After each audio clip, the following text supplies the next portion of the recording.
يا رب عد على آبائنا وأمهاتنا بالمغفرة والرحمة.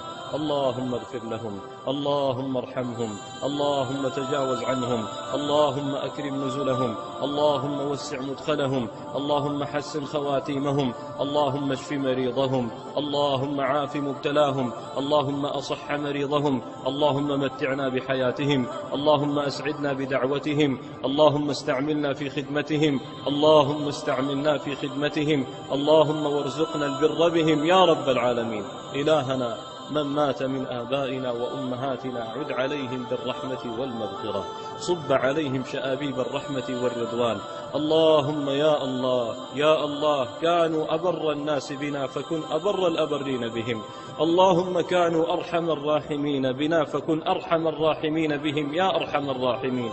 يا الله صلهم في قبورهم بالنور والسرور والروضة والسعة والحبور. اللهم بلغهم صلاتنا ودعاءنا، اللهم انفعهم بدعائنا وصلاتنا، اللهم انفعهم بشفاعتنا يا رب العالمين. إلهنا واغفر لنا وارحمنا إذا صرنا إلى ما صاروا إليه. اللهم قيض من ذرياتنا وأبنائنا وإخواننا وأحبابنا من يدعو دعاءنا ويلح إلحاحنا يا رب العالمين. يا رب عد على آبائنا وأمهاتنا بالمغفرة والرحمة. اللهم اغفر لهم، اللهم ارحمهم، اللهم تجاوز عنهم، اللهم أكرم نزلهم، اللهم وسع مدخلهم، اللهم حسن خواتيمهم، اللهم اشف مريضهم، اللهم عاف مبتلاهم، اللهم أصح مريضهم، اللهم متعنا بحياتهم، اللهم أسعدنا بدعوتهم، اللهم استعملنا في خدمتهم، اللهم استعملنا في خدمتهم، اللهم وارزقنا البر بهم يا رب العالمين. إلهنا من مات من آبائنا وأمهاتنا عد عليهم بالرحمة والمغفرة، صب عليهم شآبيب الرحمة والرضوان.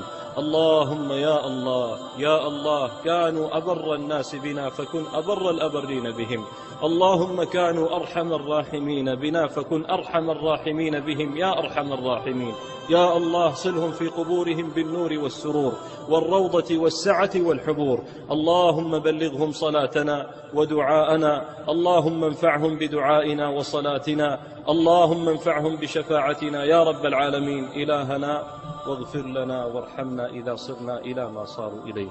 اللهم قيض من ذرياتنا وأبنائنا وإخواننا وأحبابنا من يدعو دعاءنا ويلح إلحاحنا يا رب العالمين.